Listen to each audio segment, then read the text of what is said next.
I don't consider myself the greatest thing since sliced bread, but I do believe that I have some value to offer to those that are willing to listen to me as it relates to many subjects. And this particular subject is no different.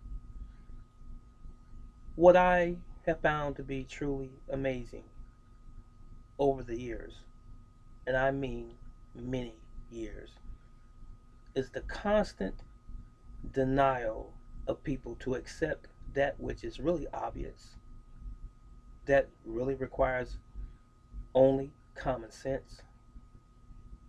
But these individuals, these people, would follow a statement made by an official, a government agency, an entity, a doctor, nurse, a lawyer, a judge, a politician, the clergy, a news media representative. They see these things that they say as the truth, the whole truth, and nothing but the truth without ever questioning anything. And this is indicative of some form of brainwashing throughout the majority of their lives. It is a uh, daunting task, I should say, for lack of a better expression, to be an individual, to be you, because it does not come without some controversy. Being an individual does not come without some repercussions by people who don't accept your person. Being your own person does not come without people attacking you, just period. And it's an unfounded attack because the people that are attacking you are not studied. They haven't trained in anything, they haven't researched anything. They're just simply attacking you because of their preconceived notions that what you're saying is foolish, unfounded, and even not true. But that's not true. You see, I've come to realize that a lot of people don't want to read and don't want to study to find out what's really going in the so called matrix, what's going on in the matrix, in other words. Now, let me cut to the point. I'm talking about the immune system. The human body has an immune system. Now, again, I'm going to say something to you that makes so much sense, it's not going to make sense to some because it's so simple. We all eat food for the purpose of what? Life. Sustenance is for the purpose of prolonging life. Now, does it not stand to reason that the things that you eat should be something of quality, something that resembles what's supposed to be actual food, that possesses all of the nutrients that the human body needs if you want to have life and prolonged life? Why is this so difficult to understand? So we know that we need food to survive. We know that we need fresh water to survive.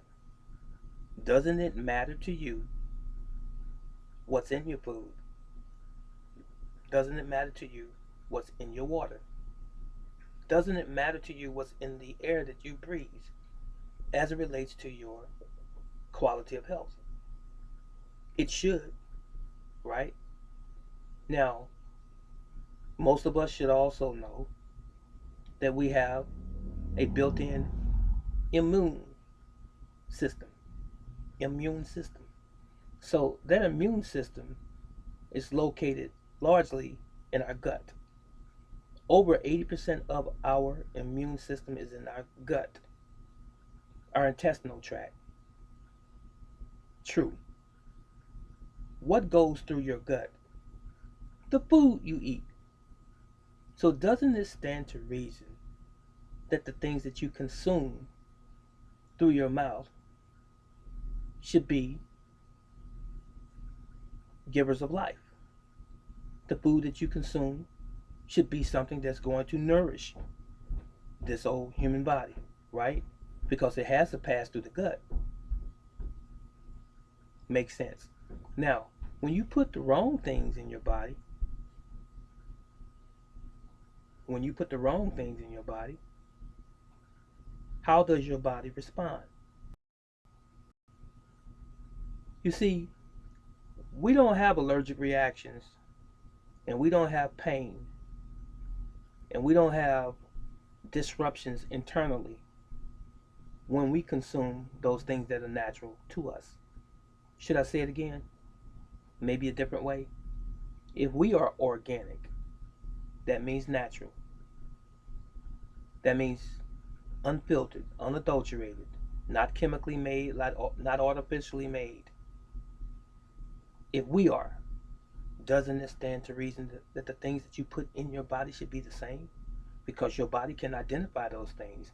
And does it not also stand to reason that the things that you put in your body that are not organic to your body or natural to your body will refuse. Your body will have a response, an adverse response to those things that are foreign to it. So what are those adverse responses? Allergic reactions, leaky gut, IBS, or irritable bowel syndrome, diverticulitis, colitis, Crohn's disease, gastrointestinal issues just in general, inflammatory responses, high blood pressure even, especially when you are putting pharmaceutical drugs in your body that don't need to be there. Even over the counter type drugs, non steroidal anti inflammatory drugs, Tylenols, ibuprofens, and naproxen, and the list goes on. These things have adverse responses in your body. Now, I could go through a whole list of conditions, a whole list of symptoms as it relates to taking pharmaceutical drugs, but I won't. I'm sure you get it. You get the point. So, what compromises our immune system, ladies and gentlemen? When I say compromises, that means make it run in an imbalanced fashion. Stress, physical, chemical, and emotional stress. Those three things compromises our immune system. So how do we rebuild our immune system? Take away those three stresses. Let me peer here for a moment. Stress is physical, chemical, and emotional. Okay? What are some of the things that compromise our immune system? You've heard me say it before, but I'm just going to make sure that I don't miss anything. Medications, steroids, that will compromise your immune system. Anti-inflammatory drugs, antibiotics, antibiotics for some, that kills your immune system. It does. Chemotherapy, radiation kills your immune system, and it makes you more susceptible to what? Cancer, fungus, viruses, and various other things and or conditions. Nutritional deficiencies, lack of minerals and vitamins and so forth in your body. Those compromise your immune system as well. So, two other things: living a sedentary lifestyle and a lack of rest. Rest in this particular instance for this video, sleep. Not sleeping enough. Getting 3 or 4 hours of sleep. Being an insomniac. There are natural cures for that and natural remedies for that, by the way. You should get 7 to 8 hours of sleep a day, at least. At least 1/3 of a 24-hour period, you should have at least that much sleep, especially when you're older. Now, a sedentary lifestyle means one that's void of activity. Now, I'm not talking about washing the dishes and doing laundry. sweeping the floor, vacuuming the couch or the curtains or the carpet, making the bed, picking up the children's toys. I'm not talking about that. I'm talking about sedentary types of activities, I should say, where you just chilling on a regular basis. Most of the time that you're at home, you're just chilling, relaxing. When you don't get up and move your body, you die faster. You don't live as long. You just simply don't. And I used to always say something in class, and I think on a regular basis, I pretty much still say this. If it moves, you have to move it. So when we're doing exercises in class, we do shoulder circles because it moves. It rotates on an axis. We do exercises with our head and neck because it moves. With our hips, we do hip stretches and hip circles and knee circles and ankle circles because they move. Any part of your body that moves has to be exercised. You just can't sit and relax all of the time. And it's not fair to yourself nor your family for you to procrastinate about your health. Do you get me? So, I'm even harder on myself these days. Even with osteoarthritis, I made a definitive decision not to allow it to discourage me to the point where I don't want to work through some of the exercises that I have been accustomed to for many, many years, for decades even though it's painful. But I've determined to do that. And it hasn't been that long ago. So what I'm telling you today and encouraging you to do today is to get up and move. Now, some of us, should be all of us, that are aware that we have this international pandemic called the COVID-19 or the coronavirus. Even though you may be in the home and practice social distancing and these types of things or sort of things, when you're at home, get off to yourself and exercise. Do some push-ups, some sit-ups, some jumping jacks, some jump rope. Do something to stay active. Don't just take that as an opportunity to do nothing at all and to gloat and to become frustrated and angry that you don't have the liberties and or the freedoms that you once had before on the level that you had them. Just take care of yourself. You cannot allow your regular life to cease. You still have to remain happy as much as lie within you. You still have to be active as much as lie within you. You still have to maintain a positive attitude. I'm not saying as much as lie within you, because that would be giving you an excuse to go either way. I just left it like that. You must maintain a positive attitude, especially if you are a husband and or a wife in the home, or you are a parent of some children, because someone is looking for you to be their guide, to be the positive example, the one that they look up to. And if you collapse, then everyone underneath you are going to do the same. They're going to give up, and they're going to take on the same attitude and or spirit that you are carrying. So, if you want to get through this period that we're in right now as safe as possible, as sane as possible, then don't let it overwhelm you. And don't let it cause you to be a victim. Start taking your life in your own hands right now. Exercise. Read books that are positive and encouraging. Watch videos. Watch seminars that are based on positive messages. Stop thinking about the doom and the gloom and what bad is going to happen or what you have lost and how you're not going to make it. And flip that around and think positive.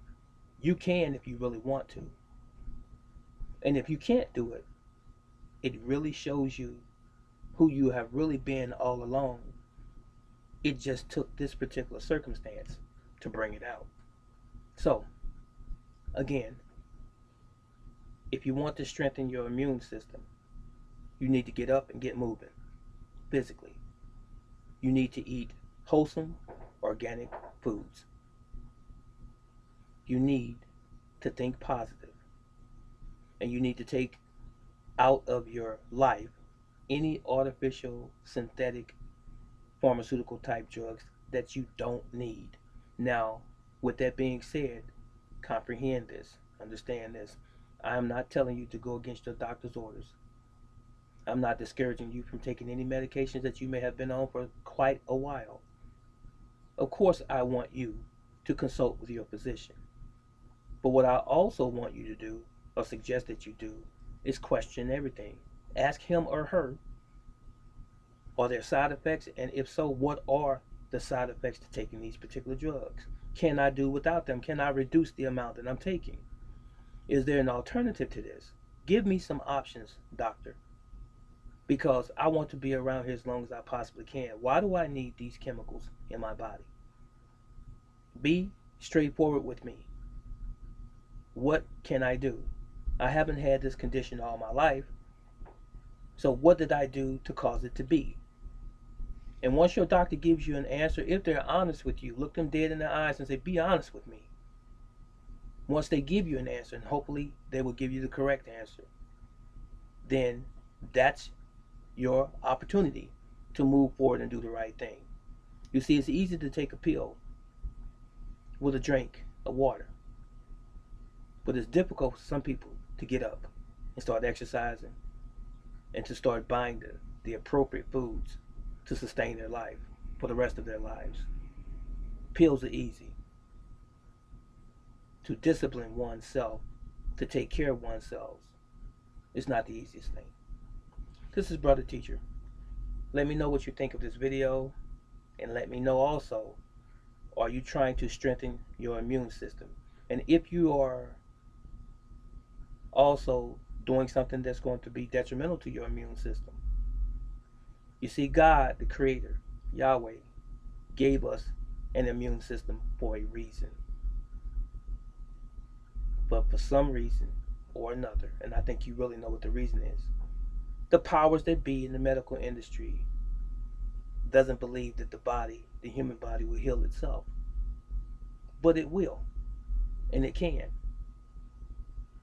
They'd rather extort money from us to cover up these symptoms as opposed to tell us what the real remedy is to cure us forever. That was it, and that was all. I'm out.